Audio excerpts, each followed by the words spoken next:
This is the Mindful Crinks, and I am your host, Ron Purser. Why is everything now about wellness and self-care? And it's not just about Goop. The global wellness industry, from leech therapy, MCT oils to yoga, clean eating, and New Age manifestation coaches, is now a booming $4 trillion global industry. I'm really happy to share my conversation with Rina Raphael as we chat about her new book, The Gospel of Wellness, Gyms, Gurus, Goop, and the False Promise of Self-Care. Rina comes to this topic as a former wellness consumer herself, and as a journalist who is working long hours under tight deadlines. She, like many other women today suffering from the stress of modern lifestyles, was in search for that silver bullet remedy or regimen, that magic natural supplement that would give her a competitive edge, an extra boost.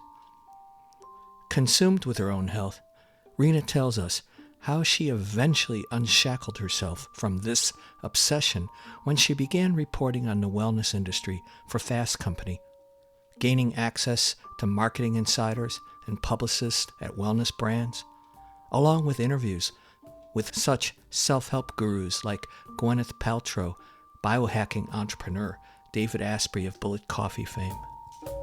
I think you'll really enjoy this lively conversation. Hello, everyone. I'm super excited to have Rina Raphael on today to talk about her new book, The Gospel of Wellness, Gyms, Gurus, Goop, and the False Promise of Self-Care, published by Henry Holt. And Rina is just an amazing journalist and media figure. She's really kept a close and critical eye on the wellness industry, reporting for Fast Company and Men's Health. And she has bylines with many major news outlets, including the New York Times, the Los Angeles Times, along with being a former senior producer for the Today Show. So welcome, Rina. Thanks for having me. Excited to be here. Yeah. Well, there's so much to explore with you, and I want our listeners to know right away that you weren't just a detached, critical observer of the wellness movement. Yeah. So, on a personal professional front, I was very involved in wellness. On a personal level, I tried every single wellness trend. I was going to every new boutique fitness studio. Everything from underwater cycling to electric shock therapy, cardio to primal scream fitness classes. I tried everything. My pantry was full of biodynamic natural wine and bone broth. You name it, I've tried it. And partially because I was so into this culture, I started pitching my magazine. At the time it was Fast Company, more and more wellness industry pitches, until at a certain point they let me cover the industry full time. So I had it on all levels. It wasn't just that I was consuming the stuff and, myself being a lab rat, but I also had access to all of these founders, marketing plans, sales pitches. So I interviewed everyone from Peloton CEO to Gwyneth Paltrow to Bulletproof CEO Dave Asprey. So I was really, really kind of in the weeds. And that's what I found unique about your book, because there are a number of books out there that have critiqued the wellness industry, but so yours was sort of a blend or a hybrid between part sociological and part journalistic, part first person. And like you said, you were kind of had gone native in a sense, and then came out of it, but you were in genuine need of help and relief like many other women, right? Yes and no. For all intensive purposes, I have no chronic conditions. I am relatively healthy and well, but I was stressed. I Yes. was lonely. I felt unwell, right? And part of this is these are legitimate complaints that many people have. This comes from everything from tech dependence to the news cycle, politics, being overworked and overburdened so you don't get to see people, complaints against the medical industry or how I was being treated in the doctor's office. So those are legitimate complaints. Whether or not I was actually unwell versus how much this industry made me feel that I was lacking and I needed to Mm-hmm. buy all these things and I needed to do all these things.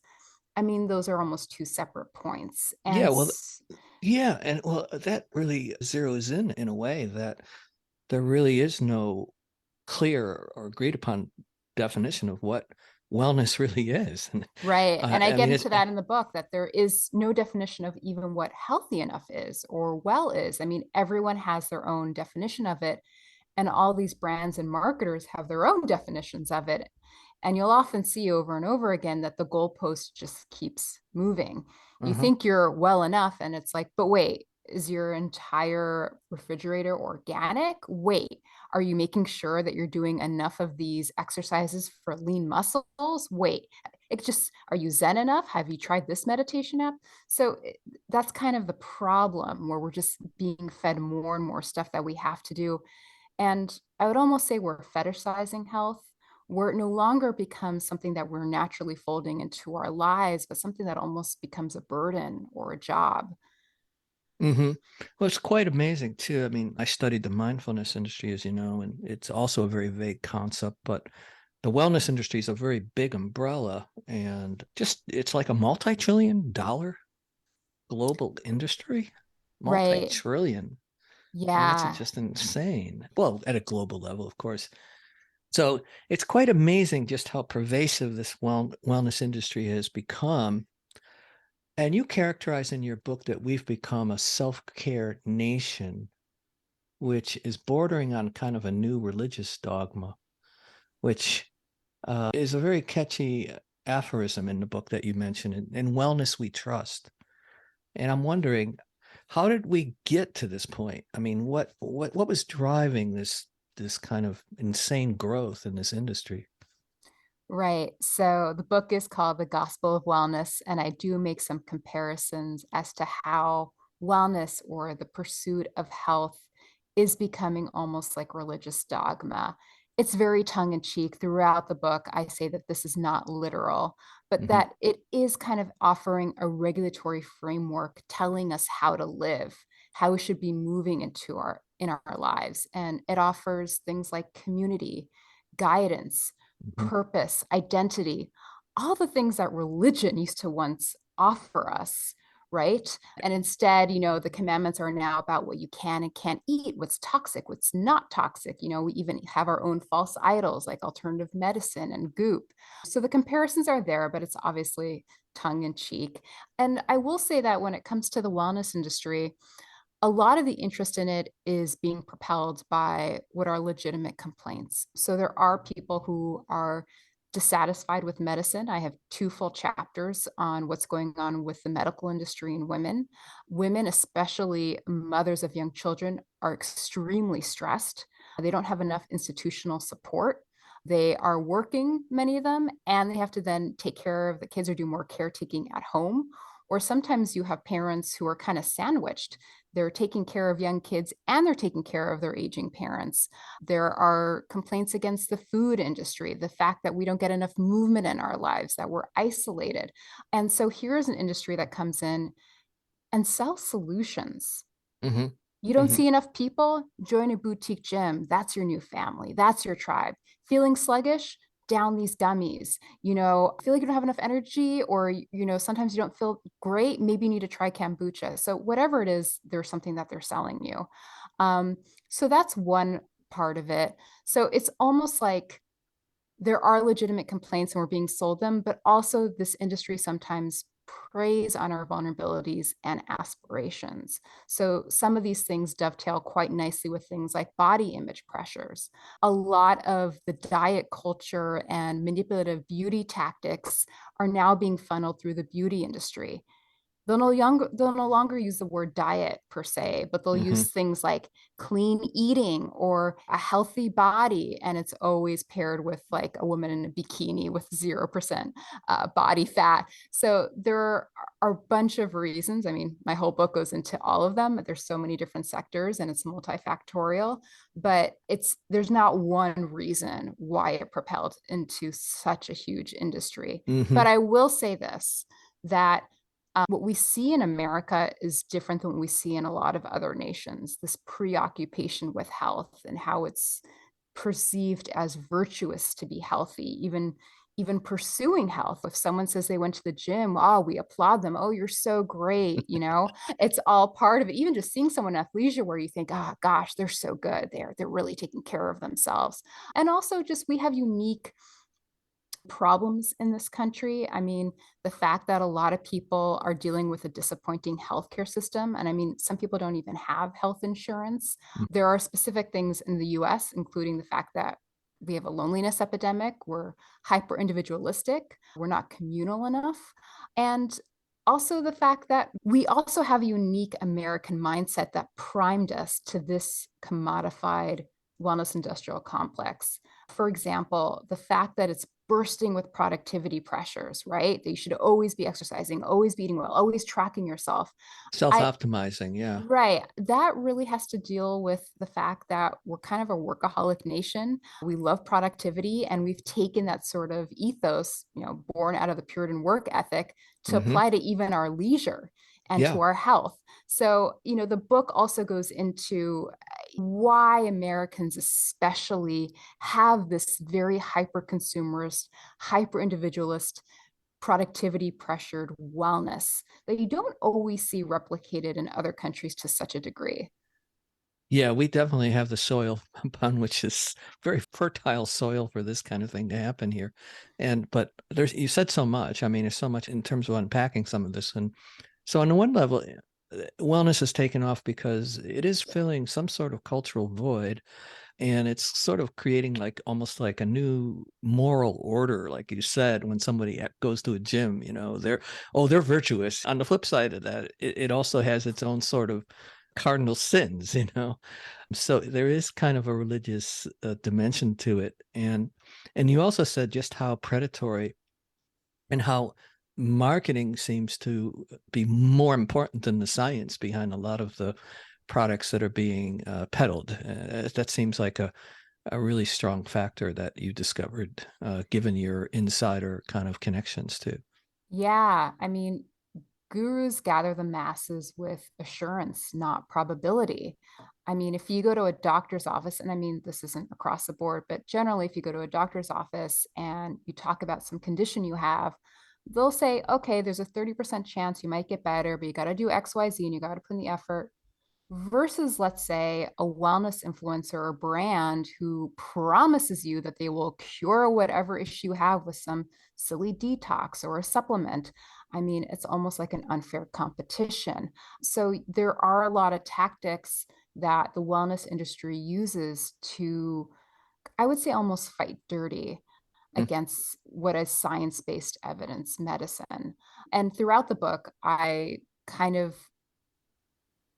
unpack the lingo and the linguistic tricks that they use to appeal to a mass audience and to really suck people into what I would say is just false hope. Yeah.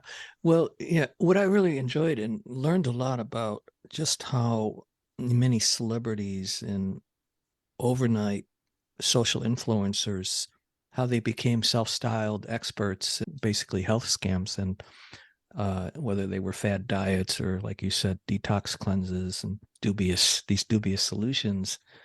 Um, One thing that really struck me is that the media is treating wellness almost as if it's a fashion, that the fashion side of it has dominated people's sensibilities. Is that a fair statement? Or Yeah, I mean, that's a statement I repeat often, that yeah. wellness is treated like fashion by the media, which is why every 6 months there's another new trend you need to try or some new fad ingredient.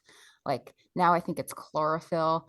It just goes on and on and on. And that's because it's an endless stream of content, right? Right. there And there's you there's there's no way to fill pages by telling people like, well, you kind of know what to do. You should get more movement and try to get good sleep and eat more fruits and vegetables. The money is in getting in on these fads and products. And so and I know this because I am part of the media, so I know about it. They have to Mhm. do these gift guides, and they oftentimes will interview celebrities about their wellness rituals, which all sound the exact same, right? They practice gratitude. They do an hour of yoga.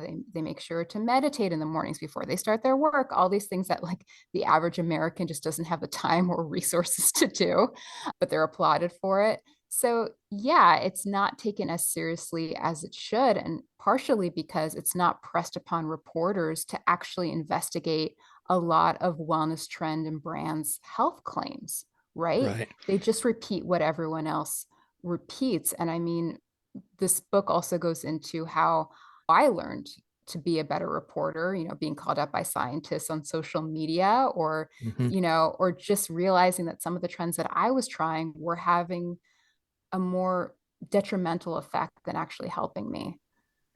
Well, you also make the point that a lot of PR firms and publicists that were in the fashion industry actually shifted to the wellness industry, right?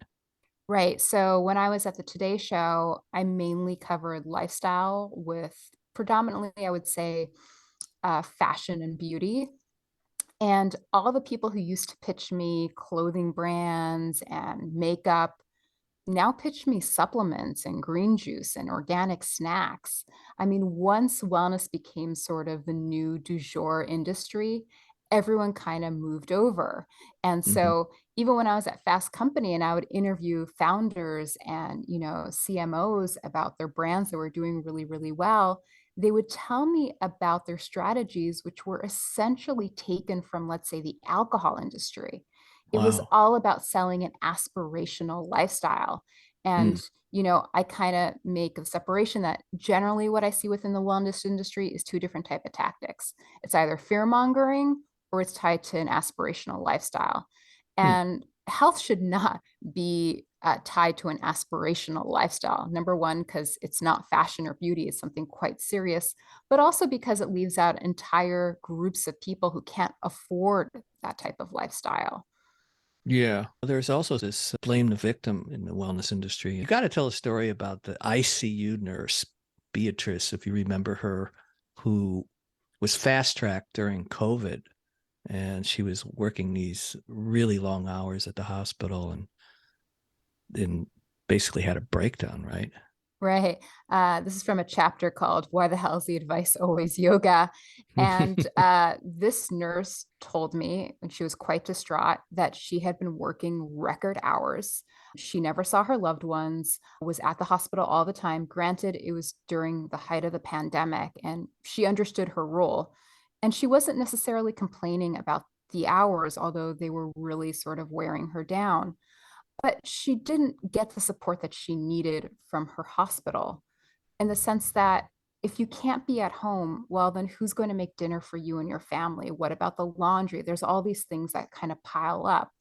And she and her fellow nurses were just looking for some support, even if it was just a little bit of a pay raise, so they could deal with all these things that they no longer had the time for.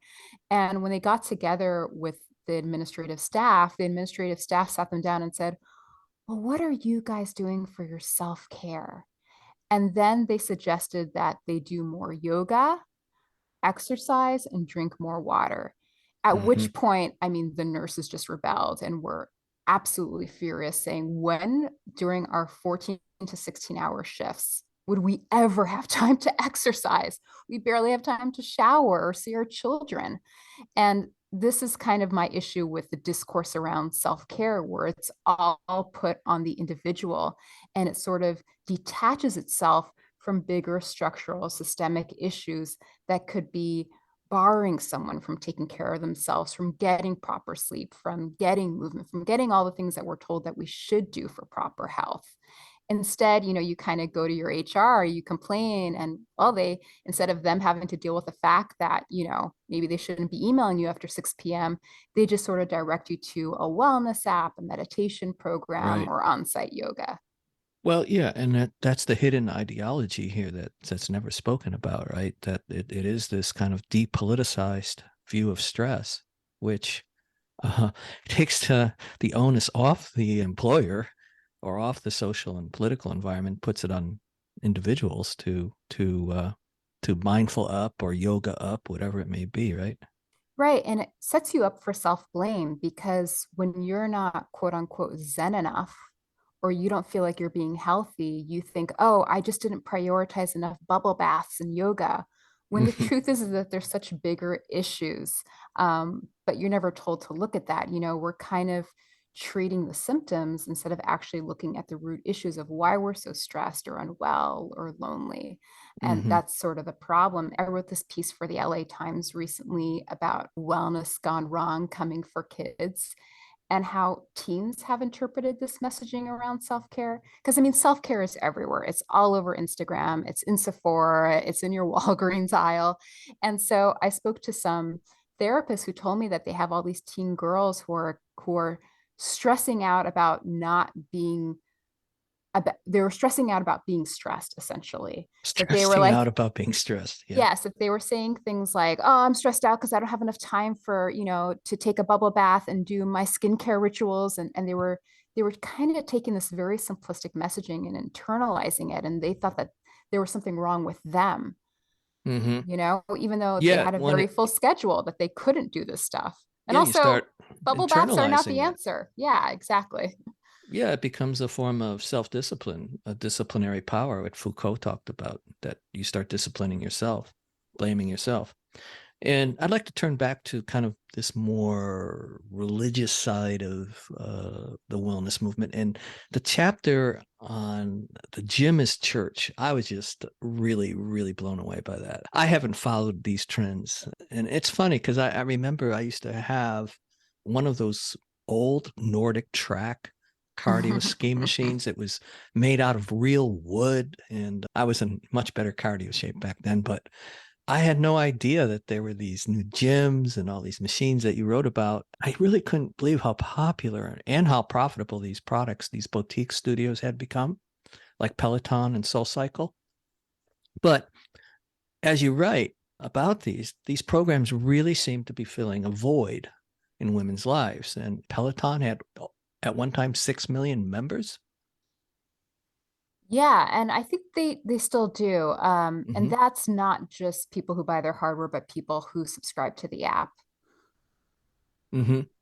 And so you make the point in the book that religion is socially produced and reproduced, and it's always kind of adapting to the culture. And so when you were looking at this through that lens, the Peloton group was addressing a need for community, and then there was Soul Cycle.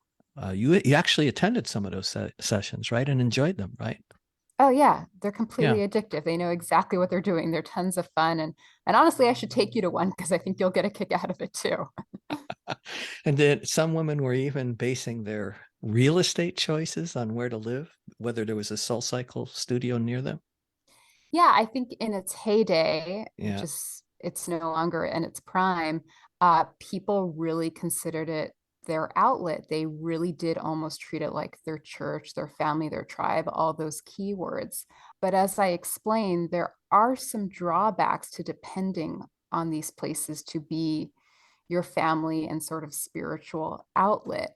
But yeah, it is filling a void. And I have a lot of empathy for women who are looking for meaning and guidance. In writing that chapter, I reference the author Wendy Simmons, who wrote a book about women and self help culture. And she said something that I thought was really insightful, which is that people are outsourcing guidance, right? It's why people go to therapists or, Hmm. as you see with Soul Cycle, people go to their fitness instructor with whatever problems they're having, if they're in moments of crisis. And it's partially because we no longer have a society that is set up for us to go to others when we're Right. when we're in Well, need of help. We used to have much larger families, right? mm, That's one aspect. Like you used to have many siblings, aunts and uncle, cousins. We used to live closer to one another. We weren't as isolated. We had more time to be there for one another. And when you don't have that, when Americans are so isolated, well, they need to essentially pay someone to talk to, right? yeah, it reminds me of the life coaching industry too. Exactly.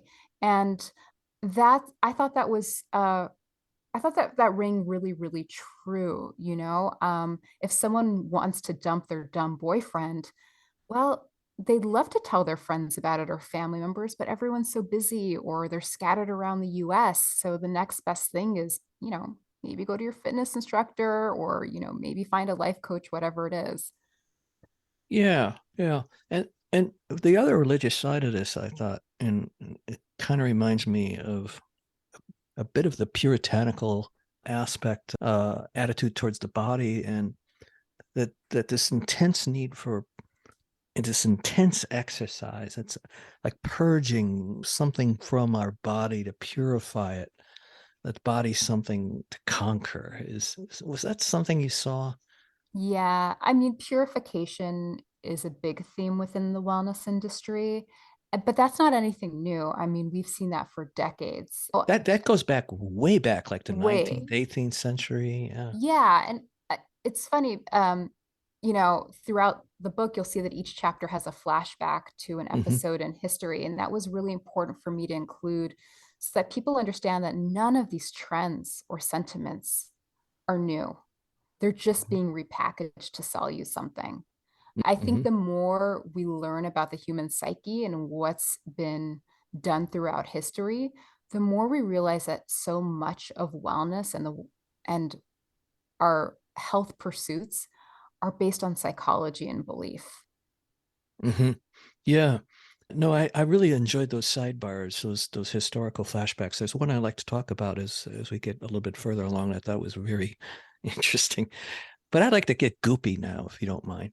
Well, I And feel like we didn't really get into the whole just aspect of it, but I no, we people can't. we We can can't. people can read the book too, where I Yeah, really we don't really want to give dig away the into. Yeah, story, we don't right? want to give Right. it away. But this whole goop phenomena, is that just a 21st century upgrade, since we're talking about history? Uh, is that just a 21st century upgrade of the 19th century traveling road shows and snake oil salesmen, the Yeah, tonics? I And make that exact yeah. comparison that, back in the day, medical roadshows were that society's version of dinner and a movie, and not everyone took those salesmen seriously. They kind of knew it was partially entertainment.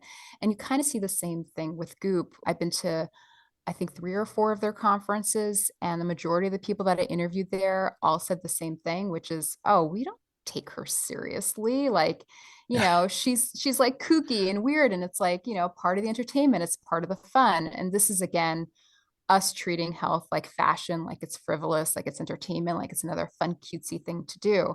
Now, um, Goop gets a lot of attention by nature of Gwyneth being an Oscar winner and who she is and being beautiful and charming, but she's really not the whole or even a substantial part of the wellness industry. If you interview most women who are interested in wellness, they're not Goop fans. In Mm. fact, a lot of people who go to Goop go there for like beauty recommendations and travel and food recommendations. They're not necessarily relying on her for medical advice. The problem, however, with Gwyneth and Goop is that she does every now and then normalize a trend or a medical condition without the evidence being there. So her supplements or adrenal fatigue, she kind of says it and it spreads like wildfire. So she can have a harmful, greater effect on the industry. But as a whole, she's a really, really minority part of Mm. wellness. There seemed to be a I'll scratch your back if you scratch mine kind of uh insiders club in terms of kind of co-marketing each other's products. Is that something you also observed? Oh, completely. Hmm. So many celebrities right now are getting into wellness because it's just such a huge growing industry. And, celebrities are business people. So they'll just Right. go, they'll look for whatever opportunity they have. And so you'll often see that celebrities kind of cross promote. I mean, even now you're seeing Kourtney Kardashian cross promote with Goop and Gwyneth Paltrow, but you see it all over the place. And I think I give one example of that. Oprah is now, was promoting, I think it's called Clever Blends, which is a supplement drink line. And that's because one of its main investors is, Meghan Markle, Oh, who okay. Yeah. gave her an interview. I mean, this is just how it works, and it's always worked like that. But again, the difference between doing this with fashion or beauty is that we're talking about health here. The stakes are much higher, and it's just amplifying misinformation when we're already at a public health crisis over health misinformation. And listen, I was just reading a poll the other day that said that nearly 1 in 5 Americans trust health, influencers more than medical Mm, professionals. hmm. There was a survey of 2,000 Americans, and nearly 50% consult their doctor after seeing a prescription drug ad. But that percentage jumps to 70% with a celebrity endorsement. We tend to trust celebrities a lot more because we're familiar with them. That's just kind of human nature. You trust who you know. And Right. also because, again, it goes back to the aspirational factor, which is that we want to be like celebrities, right? We Right. are compelled by the Gwyneths of the world because we assume that if we consume what she consumes on the inside will look like her on the outside, even though that's hardly true. I mean, she looks the way she does partially because of genetics. Right. Yeah. Another subject that I really enjoyed is your chapter on manifestation coaches. Oh, that's my And favorite too. It's one of my favorite okay, topics. yeah, I'm really happy you took that on because, and how is that any different than The Secret? Remember The Secret and the Law of Attraction? It's What? really not the law of attraction has been around for a very long time. It's just Yeah, been, repackaged and made repackaged. fashionable by these new Instagram influencers. Yeah, and yeah, I saw that you went to some uh, summit. I think it was called the Summit Series event, and I thought Wisdom 2.0 was elitist, but when I read about this thing that you attended to, I was like, oh my God, it was wow. What was that? Do you remember Okay, that? so that wasn't a manifestation gathering. That is just an event series for young professionals and creatives. It's very Silicon Valley heavy, but it is elitist, and they have this town that they essentially purchased. And I went there for a wellness themed weekend, and I mean, it was almost everything I heard was just really, really funny. But the example I give in the book is the fact that it's kind of sitting around and exchanging, their manifestation practices and how they practice gratitude and the crystals that they buy, etc. And someone just turned to me, and was not the first person who said this, but who asked me, I think, what my mindfulness practice was. And to which I was quite honest. And I said, oh, I don't really practice meditation, but I light the candles every Friday night and I go to my Jewish prayer book when I feel in distress. And the table was quiet. Like I might as well have said, I'm marrying my dog. Like they thought I seemed so backwards and so bizarre for, of all things, participating in organized religion. Right, that's not And fashionable. yeah, and meanwhile they're talking about, how to manifest the right investors with their manifestation gurus. But obviously that's not the norm. That's very Silicon Valley. That's a certain type of group. But the real focus of that chapter was to explain the interest in new age spirituality and why there's so many people who are turning to astrology and crystals, manifestation. I mean, none of these things are particularly new, right? And I mean, Right. especially No, in I the remember 60s. those in the Yeah, 70s. Yeah. but the difference is now is that they've taken on a really self-serving attribute where more and more when I follow these gurus and accounts, it's all about how you can manifest money, success, a very successful and good looking husband. I mean, rarely do you see calls for humility, consideration of others, giving back, community. It always comes back to me, me, me, me, me. And Mhm. I make the point that, you know, it's not helping the meaning crisis that we're in right now. It's actually compounding it. But We're it's all about self-love and authenticity, isn't it? Right, but it does leave people alone. It makes people feel like there's nothing that they particularly share with other people, especially if they're making kind of like a scissor buffet of all the things that they're taking from different practices. I think it's accelerating the loneliness epidemic. And so, yeah, those are kind of some of my critiques that I have about that. At the same time, like a lot of manifestations advice isn't bad, right? It's telling people if you want something, go out there, put in the hard work, go do it. The Hmm. issue becomes when you overpromise, right? Of Right. telling people like the universe definitely wants you to be successful. I mean, there's a reason why manifestation gurus go after, I would say, upper middle class women. You don't see them going to lower income communities. You don't see them going to war zones telling a bunch of people, like, if you think really hard and you really want it, you can get out of this. Right. There's a reason for that. That type of advice only works with people who have their basic needs met. Yeah. Yeah, it is a very highly individualistic kind of DIY approach. And I think it ties into the spiritual but not religious demographic, often referred to as the nuns. And as you said, with the kind of the decline of organized and institutional religions in this country, it seems like this huge void has opened up. And the meaning crisis, as you referred to, that people still have a deep existential need for meaning and transcendence of their private selves. There has to be something beyond their materialistic desires.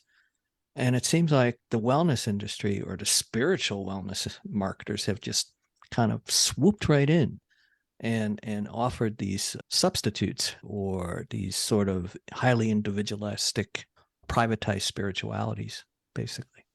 Yeah, and that's not to say that organized religion isn't marred by some of these issues Oh as yeah. well. Sometimes, my my I'm not trying to say that everyone should go and join Judaism or Christianity. That's not Yeah. it. No, But no. there is something to be said about the fact that a lot of the big three religions have had centuries to perfect some of these issues. And so, what you're seeing now with these new age spirituality modalities is that they are being overtaken by influencers and people who are oftentimes there to make a buck, or are just, like I said, just accelerating issues that we already have in this country. And and I did interview a bunch of people who felt really harmed by these influencers for a number of reasons, who were told that they could, for example, manifest their way out of sickness. Hmm. I mean, just issues like that, where I don't think it's really necessarily helping people to promise them things like that. It's almost like positive thinking on steroids. Yeah, and then there's the marketplace. All these spiritual entrepreneurs is just vast in terms of, all these self-anointed gurus. And how do you sort through that sort of labyrinth? So I was wondering if you wouldn't mind reading. There's two paragraphs in this chapter that really stand out, a couple of paragraphs from that. Sure. The new wellness marketplace caters to self oriented spirituality. On Instagram, spiritual influencers encourage people to, quote, celebrate themselves and seek a never ending journey of self love with few calls for humility or consideration of others. These posts contradict themselves in that they stress constant self work, then proclaim we're perfect as we are. Never apologize for who you are, they impart, but then demand become the best version of yourself. Remarkably, for all of the influencers' talk of, sorry, you're going to edit that out. Yeah, I'll get that. Remarkably, for all of the influencers' talk of empowerment, they encourage you to rely on them because repeat business pays the bills. Workshops, crystal kits, and horoscope subscriptions are codependency with a price point. Worse, these spiritual concepts can serve as a hall pass to do whatever the hell you want because self love is your actual God. Inconsiderate behavior like flakiness is excused in the name of, quote, listening to intuition. Harsh feedback becomes, quote, releasing bad energy. Don't feel guilty for doing what's best for you, reads an Instagram post posing as spiritual advice. Dismiss what no longer serves your soul, advises another. College professors tell me of students who manipulate the zodiac like a mental health diagnosis. How can they be expected to accept criticism on their essays when they're a Pisces, known for being sensitive? This is who I am, they argue. Yeah, that's just great. And speaking of college, I was stunned to see that the Columbia Business School offers a certificate in spiritual entrepreneurship. I was like, wow, wasn't aware of that. Well, there's money in it. Yeah. Oh, yeah. Yeah. And so these privatized spiritualities was what I like to refer to them, is that they're very self-oriented, as you've been mentioning, and they also kind of decontextualize the issues. and everything becomes focused on the self. What was that great documentary that was The Century of the Self? I can't remember. Now with social media just becoming even more amplified. I don't Uh, know this documentary, but yeah, I see a lot of this, and it often comes down to emotional self-soothing. Emotional self-soothing. Yeah, a lot of that. And there is a place for that. I'm not saying that there isn't. It just needs to be coupled with other things. I think one of the biggest pillars of wellness is community and social support. And it's been completely ignored by this industry, primarily because you probably can't direct someone to an app to go download a friend very quickly. And so everything just becomes about the individual. And I just see so many people who are just, I think, in real need of people. Yeah, our societies isn't well because we are so obsessed with the self, and that's why it's called self-care and self-love and authentic, finding your authentic self, and like you said in the book, be the best version of yourself, right? It's like there's an obsession, and it seems to me that it takes a village to be well, right? That's kind of what the message I'm getting in a way from your book too. Yeah. I think if you're not in, if you don't have the right support to lead a healthy life, then you're just not going to be able to do that. And that could be from your work, from your family. If you're not set up for it, you just won't be able to do it. And, this is why I get so irritated with sort of the simplified messaging around wellness, where, it's just a matter of telling people that they have to be eating more fruits and vegetables, they have to be getting their fitness in. I mean, go speak to people who are working two jobs and taking care of their kids. They're just not able to flourish like that at all whatsoever. I think even the conversations we have around food deserts is really lacking. I oftentimes hear people say, oh, they're in a food desert. We just need to build more stores near there where we have fruits and vegetables.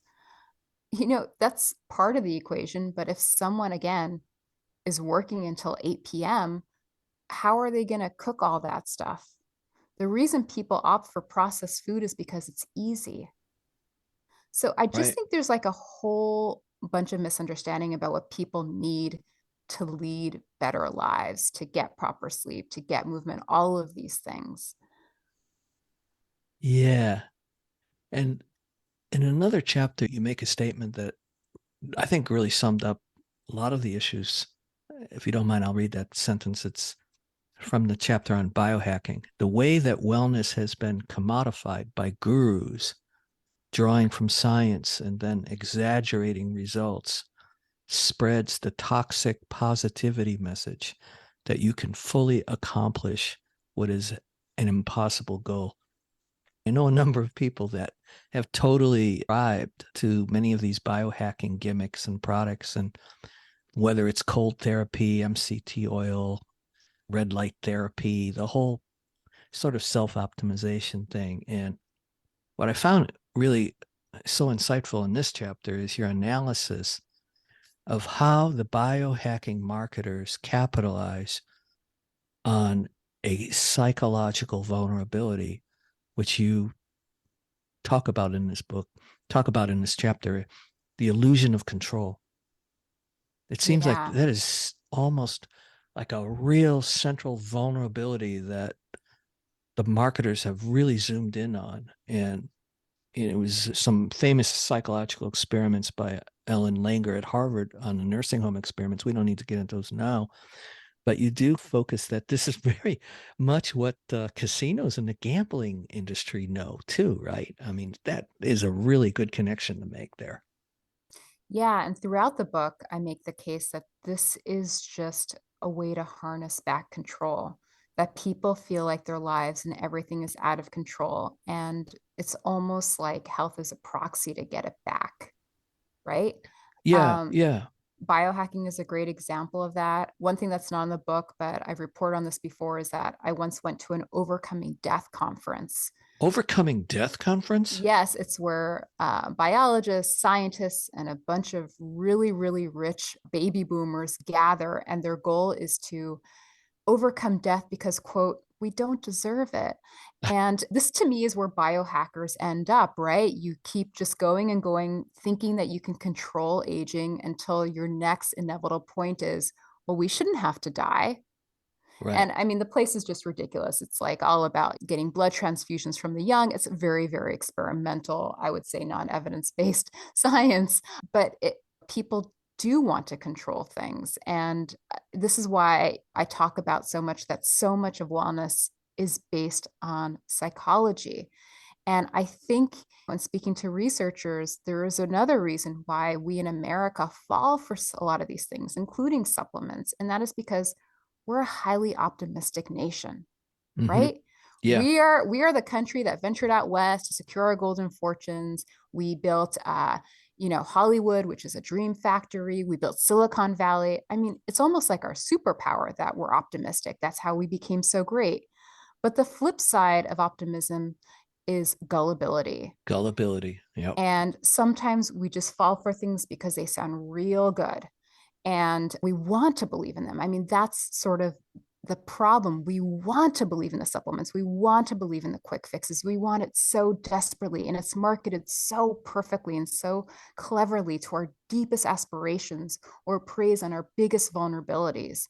And so we give our money hoping that it'll give us what we want. I even spoke to one researcher who told me just the act of putting a wellness product in your shopping cart gives you that boost of efficacy. Like, look at me, I'm doing something to help myself on my journey towards health. Even just Hmm. the act of purchasing something. But there's a lot of drawbacks. I talk a lot about supplements and the fact that people will buy a supplement believing that it'll make them healthier because they believe the marketing copy, even though that sector is completely unregulated in terms of efficacy. And then they decide that they don't have to really move much. They don't have to eat their fruits and vegetables. It kind of gave them license to slack off because they bought the magic pill. And I spoke to one doctor who told me that he thinks that there's one thing that really impacted Americans' perception of supplements, and that is the introduction of the antibiotic. This idea that you took a magic pill and poof, everything gets better. They Hmm. kind of took that model and they think that that applies to supplements, but it's not true because the truth is probably a lot more complicated and lengthier than you assumed. You do have to kind of move, get good sleep, all these things that, again, a lot of people can't access or do. But isn't it a lot easier to just take a pill? And don't you want to believe that instead? So you don't have to do all the hard work? Yeah. Does that tie into the positivity bias or the Pollyanna principle? Yeah. And I talk about that as well in the sense that people want to believe in the good and they want to ignore the bad. Hmm. And speaking of supplements, one of the historical sidebars in your book, it links back to the vignette of previous incarnations of the wellness solutions in the case of Jerome Irving Rodale. And he was a guest on the Dick Cavett show. I Oh, guess yes. he found it, he dropped dead on the show, right? While he was talking about how he was going to live for, I forget how many more years more, he said something like, I'm going to live till 105. And then, like, Right. seconds later, drops dead. And, years later, Dick Cavett joked, like, who is the most obvious person to drop dead on my show? A health guru. And Uh, he's founded Prevention Magazine. That was basically the place, the outlet at the time where all these supplements were being sold. right. And he was also known as Mr. Organic. And listen, he's a mixed bag.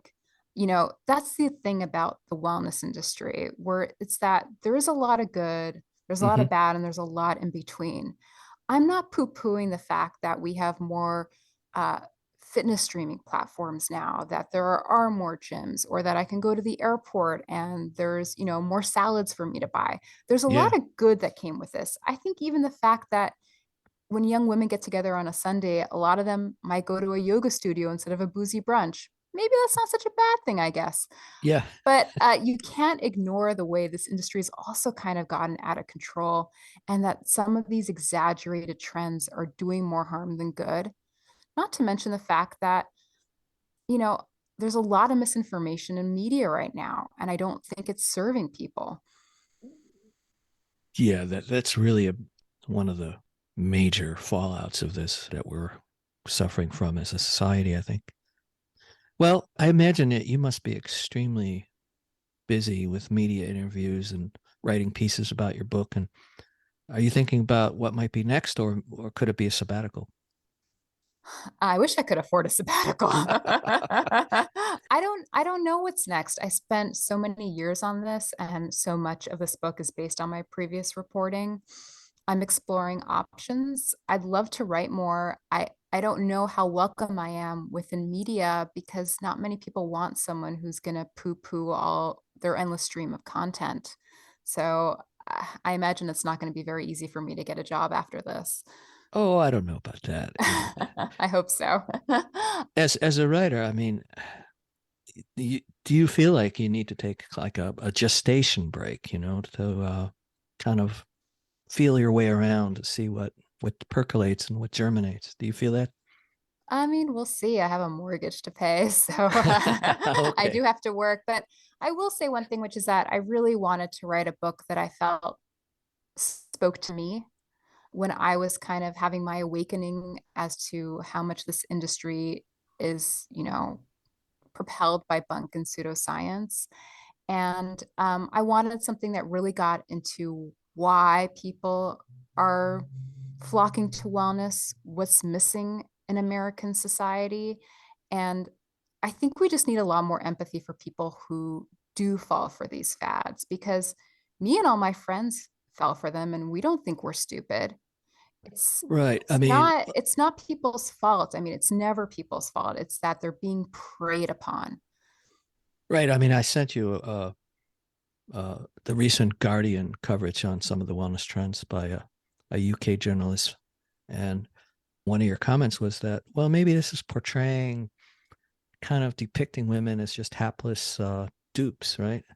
And that's something that you don't do in the book, something that you really make a strong point of, that women have genuine complaints. Their stress is not created equal in our society in terms of the burden of stress. Yeah, and I think we really need to focus on why they're even veering towards some of the stuff that they've been warned about. And I mean, that's why I spend two full chapters about a lot of women's complaints within the medical industry about what's making them turn to alternative medicine. And as I say, just because modern medicine doesn't have the answers to some things and might never have them doesn't mean the alternative medicine does, but you won't be able to get through to anyone if you don't lead with empathy and understanding where they're coming from. And I felt like when I was starting to learn about this, that I turned to a lot of the skeptic community and I just saw a lot of bashing of like, oh, I can't believe anyone would be so stupid to fall for this. It was so harsh that it was such a turn off. Mhm. It sounds like the book, in a way, was a healing process for yourself. Like maybe you were feeling cognitive dissonance, and you really wanted to kind of set the record straight. Um, I think it was really more that I wanted a book that I felt like could appeal to me and my friends. Like, I think even the fact that I went through some of this, I hope resonates with people. Like, I got disordered eating from clean eating. I became obsessed with my Fitbit. I went through all these things. So I Hmm. I get it, and I think there is something that can sometimes be a little standoffish about some people within the skeptic community where people don't necessarily connect with them as well. I mean, that's my hope. I don't know if it'll work. We'll see how the book sells, but that was really my intention to speak conversationally people the way I was doing around, my dining table with friends when I learned something new. Well, great. Fantastic. I really enjoyed speaking with you, Rina. We've been trying to get together and we finally did. I really love your work. I'm going to continue to follow it. Thank you for taking the time out to talk about your new book, The Gospel of Wellness. Thank you for having me. This was such a blast. That was my conversation with Rina Raphael. Rina is a journalist who covers health, wellness, and women's issues. She has been a feature contributor to Fast Company and has written pieces for the New York Times, the Los Angeles Times, Men's Health, and many more outlets. Her new book, The Gospel of Wellness, is just published by Henry Holt. This is the Mindful Cranks podcast. I hope you like our new look and feel, and check out our webpage at www.mindfulcranks.com. and subscribe to the Cranks newsletter to learn about upcoming guests and other events. The Mindful Cranks is pretty much on every podcast platform. Please rate and review the show on Apple Podcast or Spotify or wherever you are so inclined. That's it for now. I'll be back soon with another amazing guest. Thanks for listening.